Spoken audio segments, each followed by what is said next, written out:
Hello കൂട്ടുകാരെ, മഴ തോരും മുൻപേടെ ഇന്നത്തെ എപ്പിസോഡ് എന്താണെന്ന് നോക്കാം. അതിനു മുൻപ് നിങ്ങൾ ഈ ചാനൽ സബ്സ്ക്രൈബ് ചെയ്തിട്ടില്ലെങ്കിൽ സബ്സ്ക്രൈബ് ചെയ്യുക. അങ്ങനെ മാത്തച്ഛൻ സംസാരിച്ചുകൊണ്ടിരിക്കുകയാണ് ടോണിയുടെ അടുത്ത്. അപ്പോൾ ടോണിക്ക് കുറ്റബോധത്തിലാണ് ടോണി നിൽക്കുന്നത്. അപ്പോൾ ടോണിയോട് പറയാണ്, നിനക്ക് നിൻ്റെ ജീവിതം നഷ്ടപ്പെട്ടു, ഞങ്ങൾക്ക് മനസ്സിലാവും. പക്ഷേ ഒരു മകൻ്റെ ജീവൻ നഷ്ടപ്പെട്ട് നിൽക്കുന്ന ഒരു അപ്പനും അമ്മയാണ് ഞങ്ങൾ. അവരോട് ഒരിക്കലും നീ ഇങ്ങനെ വന്ന് പറയരുത്. അതുപോലെ തന്നെ നിനക്ക് നിൻ്റെ ജീവിതം, ഒരു ഭാര്യയെ നഷ്ടപ്പെട്ട ദുഃഖം ഞങ്ങൾക്ക് മനസ്സിലാക്കാം.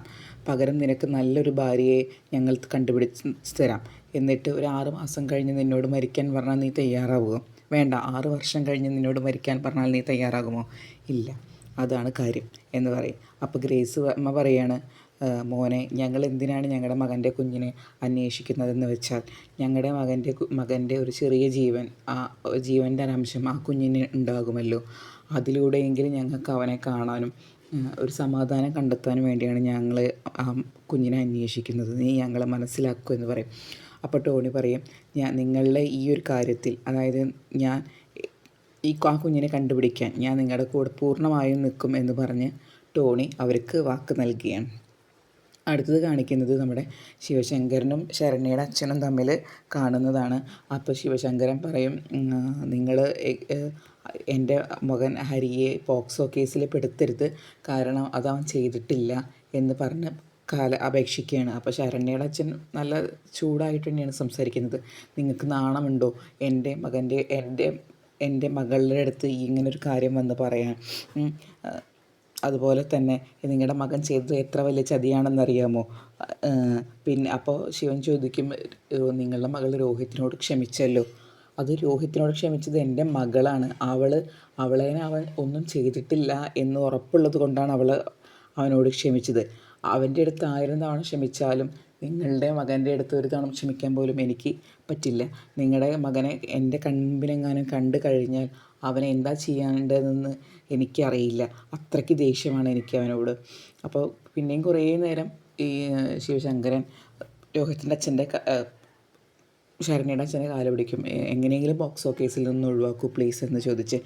അങ്ങനെ അപ്പോൾ ശരണ്യയുടെ അച്ഛൻ പറയും, എനിക്ക് ഒറ്റയ്ക്കായിട്ടൊരു തീരുമാനം എടുക്കാൻ പറ്റില്ല, ഇത് ശരണ്യയുടെയും കൂടി തീരുമാനത്തിനനുസരിച്ചിരിക്കും, ഞാൻ ശരണ്യയോട് ചോദിച്ചിട്ട് വിവരം പറയാം എന്ന് പറയണം. അങ്ങനെ അവർ തമ്മിലുള്ള സംഭാഷണം അവിടെ അവസാനിച്ചിരിക്കണം.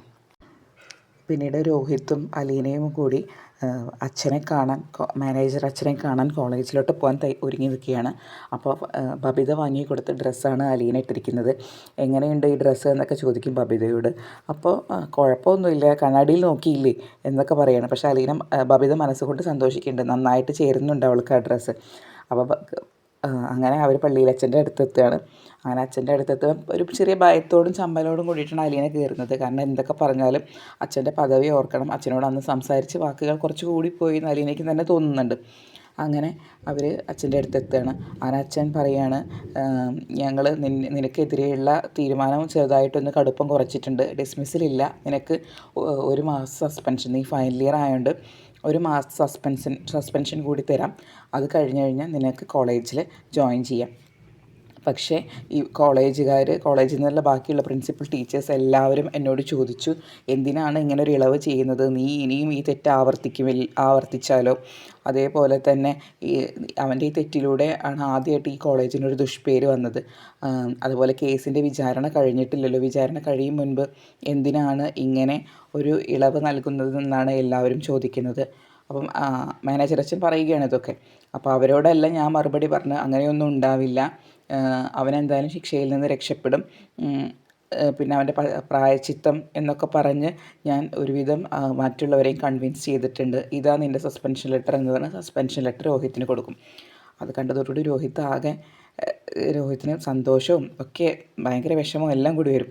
അപ്പോൾ അലീന കൈകൂപ്പിയിട്ട് അച്ഛനോട് നന്ദി പറയുകയാണ്. അപ്പോൾ അത് കഴിഞ്ഞതിന് ശേഷം അച്ഛൻ ചോദിക്കും അലീനയോട്, നിന്നെ ആരാണ് വചനങ്ങൾ പഠിപ്പിച്ചതെന്നും. അപ്പോൾ അലീന പറയും, ബ്രിജിത്ത മമ്മിയോ? നീ രോഹിത്തിൻ്റെ ചേച്ചിയല്ലേ? അല്ലേ രോഹിത്ത് എന്ന് ചോദിക്കും. അപ്പോൾ രോഹിത്ത് പറയും, അതെ, എൻ്റെ ചേച്ചിയാണെന്ന് പറയും. പിന്നെ നീ എങ്ങനെയാണ് ഇങ്ങനെ വചനങ്ങൾ പഠിച്ചത്? അപ്പോഴാണ് അലീന സത്യം പറയുന്നത്. അതായത് ഞാൻ കഴിഞ്ഞ 1 വർഷത്തിന് മുൻപ് ഇവരുടെ വീട്ടിൽ ജോലിക്കാരിയായി വന്നതാണ്. പക്ഷേ ഇവരുടെ നല്ല മനസ്സുകൊണ്ട് ഞാൻ ഇപ്പോൾ ഇവരുടെ ചേച്ചിയാണ്. ഞാൻ ഒരു അനാഥയാണ്. എന്നെ വളർത്തിയത് ബ്രിജിത്ത മമ്മി എന്നൊരു സ്ത്രീയാണ്. അവർ ഒരു അനാഥാലയം നടത്തുന്നുണ്ടായിരുന്നു. കഴിഞ്ഞ വർഷം വരെ ഞാൻ അവിടെയായിരുന്നു ജീവിച്ചിരുന്നത്. അപ്പോൾ അച്ഛൻ ചോദിക്കും, ഓ അപ്പോൾ നീ ബാലചന്ദ്ര മേനോൻ്റെ മകളല്ല അല്ലേ? അപ്പോൾ അലീന പറയും, അല്ല. അപ്പോൾ നിനക്ക് നിൻ്റെ യഥാർത്ഥ അച്ഛനും അമ്മയും ആരാണെന്നറിയുമോ എന്ന് ചോദിക്കുകയാണ്. അപ്പോൾ അവൾ പറയും, എനിക്കറിയാം, എൻ്റെ യഥാർത്ഥ അച്ഛനും അമ്മയും എനിക്കറിയാം, പക്ഷെ അവർക്ക് എന്നെ അറിയില്ല. ഇത് കേട്ടതോടുകൂടി ആകെ ഞെട്ടിത്തെറിച്ച് നിൽക്കുകയാണ് നമ്മുടെ രോഹിത്. കാരണം അവനൊരിക്കലും പ്രതീക്ഷിക്കാത്തൊരു മറുപടിയാണ്. അവൻ്റെ അച്ഛനാണ് അലീനയുടെയും അച്ഛൻ എന്നാണ് വിശ്വസിച്ചിട്ട് അവനിരിക്കുന്നത്. അപ്പോൾ അത് കേട്ടതോടുകൂടി രോഹിത് ആകെ ഞെട്ടിപ്പോവും. കാരണം യാഥാർത്ഥ്യം അവൻ്റെ മുന്നിൽ വെളിവായിട്ട് വന്നിരിക്കുകയാണ്. അപ്പോൾ ഓക്കെ, അത് ശരി, അപ്പോൾ നീ യഥാർത്ഥത്തിൽ അനാഥയാണല്ലേ എന്ന് പറയുകയാണ് അച്ഛൻ. അതെ സർ, അതെ അച്ഛൻ, ഞാൻ യഥാർത്ഥത്തിൽ അനാഥയാണ് എന്ന് അലീനയും പറയുകയാണ്. അപ്പോൾ അച്ഛൻ അവിടെയുള്ളൊരു ബൈബിൾ എടുത്ത് കൊടുത്തിട്ട് പറയും, നീ പറഞ്ഞതെല്ലാം ശരിയാണ് ഇന്നലെ. കാരണം നീ പറഞ്ഞ വേശ്യയുടെ കഥയും ഒക്കെ എല്ലാം ശരി തന്നെയാണ്. ഞാനതൊന്നും ഓർത്തിരുന്നില്ല, അതെൻ്റെ ഭാഗത്ത് വന്ന തെറ്റാണ് എന്ന് പറഞ്ഞ് അച്ഛൻ പറയുമ്പോൾ അലീനയ്ക്ക് ആകെ വിഷമവും. അപ്പോൾ അലീന കൈകൂപ്പി പറയും, അച്ചോ, എൻ്റെ ഭാഗത്ത് നിന്ന് തെറ്റുപറ്റിപ്പോയി, ഞാൻ അങ്ങനെ പറഞ്ഞതിൽ എന്നോട് ക്ഷമിക്കണം എന്ന് പറയും. അപ്പോൾ അച്ഛൻ പറയും, അത് തെറ്റല്ല, നീ പഠിച്ച് പറഞ്ഞതാണെല്ലാം, അതെല്ലാം ശരിയാണ്, അതിന് നീ എന്നോട് ക്ഷമ ചോദിക്കേണ്ട കാര്യമൊന്നുമില്ല എന്ന് പറഞ്ഞ് അവരെ അവിടെ നിന്ന് യാത്രയാക്കുകയാണ്. ഇനി അടുത്ത ദിവസം കാണിക്കുന്നത് അലീന പോവാത്തതിൻ്റെ കലിപ്പിൽ വീട് വിട്ട് ഇറങ്ങാൻ ശ്രമിക്കുന്ന വൈജയാണ്. അങ്ങനെ ബബിത പോയിട്ട് തടയാൻ ശ്രമിക്കുന്നുണ്ട്. ബബിത പോയി തടയാൻ ശ്രമിക്കുമ്പോൾ വൈജ പറയും, നീ എന്നെ തടയാൻ ശ്രമിക്കേണ്ട, വൈജയ്ക്ക് എന്നും ഒരു വാക്കേ ഉള്ളൂ, ഞാൻ ഇറങ്ങും എന്ന് പറഞ്ഞാൽ ഞാൻ ഇറങ്ങും. ബബിത കുറേ എന്നെ നേയിപ്പിക്കാൻ ശ്രമിക്കും, പക്ഷെ ഒന്നും വൈജയുടെ അടുത്ത് വില പോകുന്നില്ല. അങ്ങനെ വൈജ സ്വന്തം വീട്ടിൽ തിരിച്ചെത്തുമ്പോൾ ശിവൻ ചോദിക്കുകയാണ്, നീ എന്നും നിൻ്റെ സ്വന്തം സ്വാർത്ഥ ലാഭങ്ങൾക്ക് വേണ്ടിയിട്ടാണ് എന്നും പ്രവർത്തിച്ചിട്ടുള്ളത്. നീ ആരെങ്കിലും കുറിച്ച് ചിന്തിച്ചിട്ടുണ്ടോ? നിൻ്റെ സഹോദരങ്ങളെക്കുറിച്ചോ ഭർത്താവിനെക്കുറിച്ചോ മക്കളെക്കുറിച്ചോ ഒന്നും നീ ചിന്തിച്ചിട്ടില്ല എന്ന് പറഞ്ഞ് ശിവൻ വഴക്ക് പറയണം. അങ്ങനെ ഇത്രയാണ് എപ്പിസോഡ് വിശേഷങ്ങൾ. കൂടുതൽ നേരത്തെ എപ്പിസോഡ് ഡീറ്റെയിൽസും പ്രൊമോ ഡീറ്റെയിൽസും അറിയുന്നതിനായി ആദ്യം നിങ്ങൾ ഈ ചാനൽ സബ്സ്ക്രൈബ് ചെയ്യുക, അതിനുശേഷം ലൈക്ക് ചെയ്യുക.